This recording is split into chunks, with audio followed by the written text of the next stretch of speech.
Welcome to Mindful Design Feng Shui School. We are Laura Morris and Angie Cho, and we're the co-founders of Mindful Design Feng Shui School. We hope that these videos will inspire, educate, and empower you to create mindful spaces that transform and resonate with you. So it is a Q&A this week, and Angie is taking it. And the question comes from Christine. I believe it's from her Facebook group. And Christine says, I've read that mirrors shouldn't be hung on the south walls. Both of the bathrooms in our home have the mirrors on the south walls. How can this be counterbalanced? I keep the doors closed. Angie? Thanks, Laura. Okay. Hi, Christine. Thanks for submitting this question. So I know we're kind of like a broken record when we say this, but there's dozens of schools of feng shui.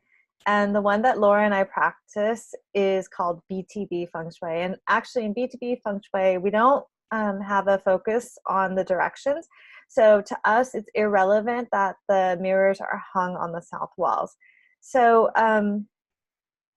there's many different schools of feng shui. I don't know where you read this, and this is also with a lot of things that you read on the internet. You never know what you read on the internet, right?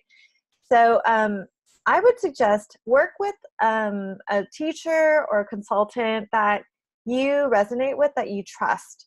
Because even not that we're doctors, but different doctors have different opinions. You always want to go, you want to kind of go with someone you trust.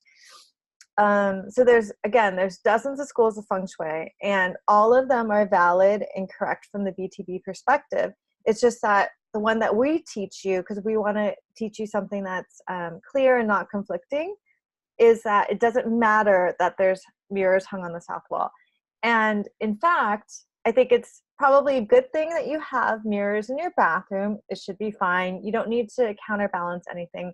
And that's great that you keep the doors closed, because that's a positive and a mundane way, as well as in a little bit of an energetic way too, from the BTB perspective. But I would also ask you, Christine, to kind of look at like where you're coming from with this.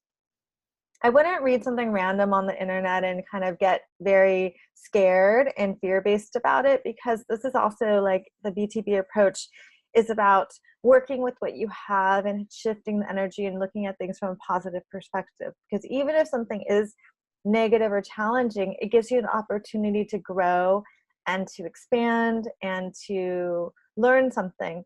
So instead of looking at maybe you want to focus on another school of feng shui, a classical school or a flying star, where they look at the directions, but have an idea about what it means to should or shouldn't do something, and if something needs to be counterbalanced, and if you're coming from a place of fear or if you're coming from a place of openness. And that's what we would recommend.